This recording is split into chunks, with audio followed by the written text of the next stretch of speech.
naye samanya nga bulijjo Engineer Peter wamu ne Engineer William okuva no mu Same Blood Construction Company, your number one construction company in Uganda. Registered company, a licensed company. Company yavaayo wano online okubanga ebasomesa ng'ebazibula amaaso ng'ebawa update ku bikwatagana n'okuzimba. So go wenali eyo oba atulaba oba atuwuliriza manya otamba ne Same Blood Construction Company oba otambudde n'abantu abatuufu kuba bye tusomesa bye tubalaga byebyo ebiri ku ground era byebyo omuntu byateekeddwa okubanga akola oba nga afollowinga oyo yenna omuntu aba agenda okuzimba.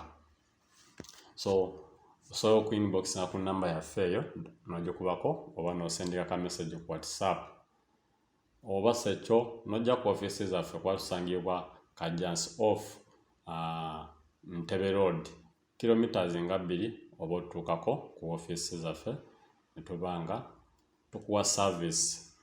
Kampisewo ne kana akalango abantu bayise ba Bob Concept. Bob Concept bakola ki? Bob Concept bali mu video and film production, photographing, commercial adverts, video post production service, tour and travel. Ntegeeza ki nti gwalina emikolo gy'okwanjula egy'embaga, gwalina omuyimbi ayagala omushootingira video, gwayagala okukolera akalango ka business yo.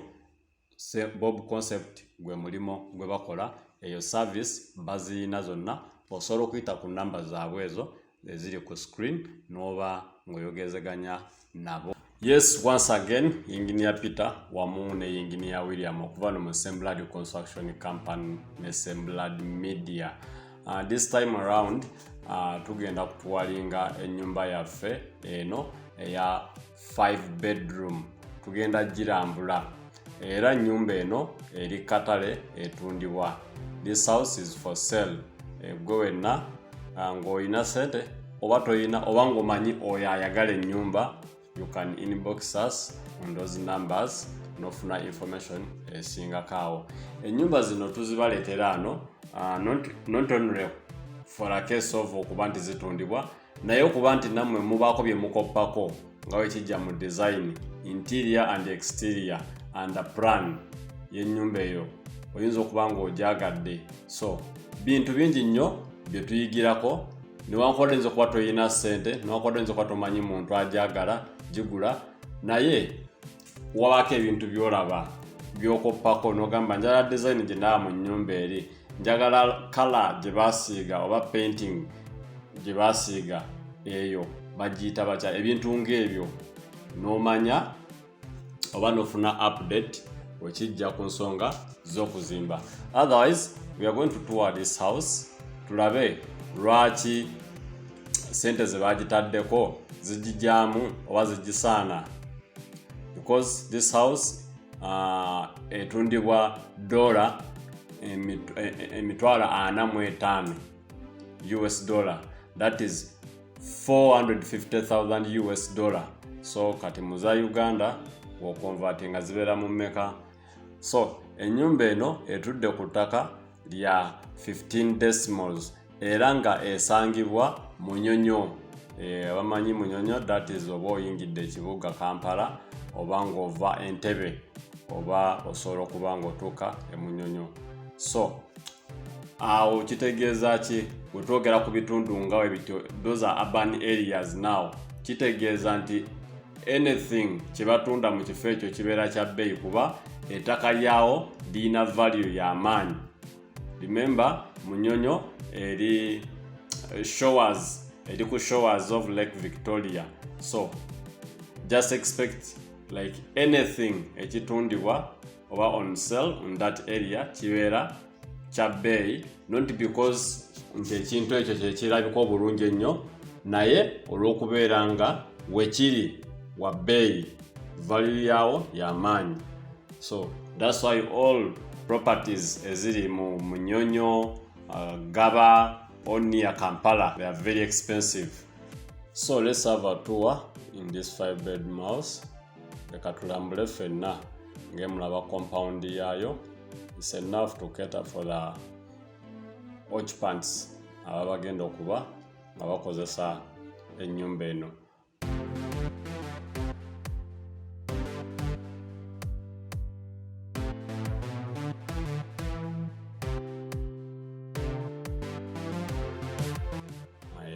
fenced, security, okay. Let's start with the living room. Remember, ground floor, while your living room, dining area, kitchen area, and one bedroom with a public toilet. So this is the sitting. Ngemujiraba nene bulungi. Okijja ku nnyumba zino eziri modern oba ezitambula n'omulembe abakola amadiiro nga manene si buli obwaffe obutono bufuuti 10 ku 10. So this sitting room is combined with a dining room or dining area. There is a prayer room on the other side. There is a prayer room. So if you're a Muslim, Catholic, also a room and a sitting ya prayer ya kusabya. Otherwise, from the sitting, there is an open area. Separating the other one bedroom. There is a public toilet. Okay.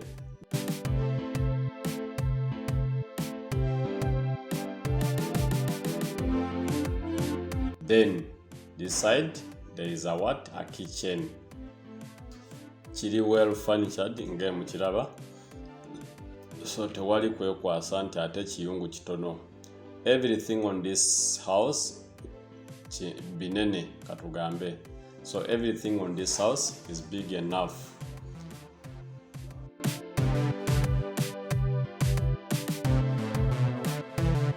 So from the kitchen you come back to this open area, then oboda mu sitting, dining, then okuli stairs ezigenda ku first floor.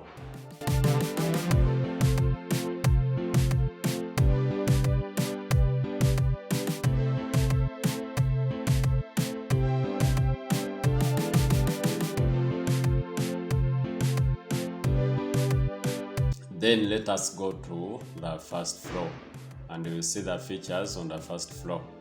So on the first floor we have 4 bedrooms on the first floor. 4 bedrooms, all are self-contained, as we are going to see. Ku first floor tulinayo ebisenge biri bine ebisulwamu nga ebisatu biri ku side emu. Remember, downwards oba on ground floor waliyo ekisenge kimu. Then on the first floor we wali ebisenge ebina, and those 4 bedrooms, one is the master bedroom. So tugenda kutunuulira nnyo ku master bedroom because the rest of these 2 are 3 bedrooms zo ziri common, like ebiri muno bye biri muri size zezimu. So we're going to concentrate on master bedroom. So this is what we call a master bedroom. Oba ekisenge ekibeera ekyomunene. Kiraba kirina balcony area wagiwandiise veranda nene. Ogenda kulaba nga you don't need to do any kind of work downwards kuba buli kimu waggulu ekiriyo kinene. Veranda eriko nene, bedroom yokka ina space nene. So this is a bathroom. This is a bathtub, showering area.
remind you, this house is for sale. That is 450,000 US dollar. It is seated on 15 decimal. That is the plot size, and it is located in Munyonyo. Otherwise, those are the features in this 5-bedroom property or house. For more information, you can contact us on that number. You can call us or text us or WhatsApp us.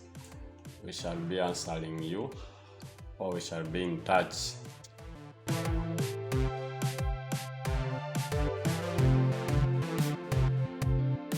Oyinakyo weegombye kyolabye nga kikusanudde nga wandyagadde naawe kiteeke mu nnyumba yo, Semblad Construction, awo wonna tuba tusobola okukola ki? Obikolera, okudesigningira ennyumba yo, ogipaintinga, giteekamu masannyalaze. Bwe kyonna ky'oba weegombye ku nnyumba nga zino tuzireeta nga for sale, naye naawe obeeko by'oyiga by'olabirako wandyagadde bibeere mu nnyumba yo. Nakubamba kumyano Engineer Peter okuva no ku Semblad Construction, your number one construction company. Mbagala nnyo.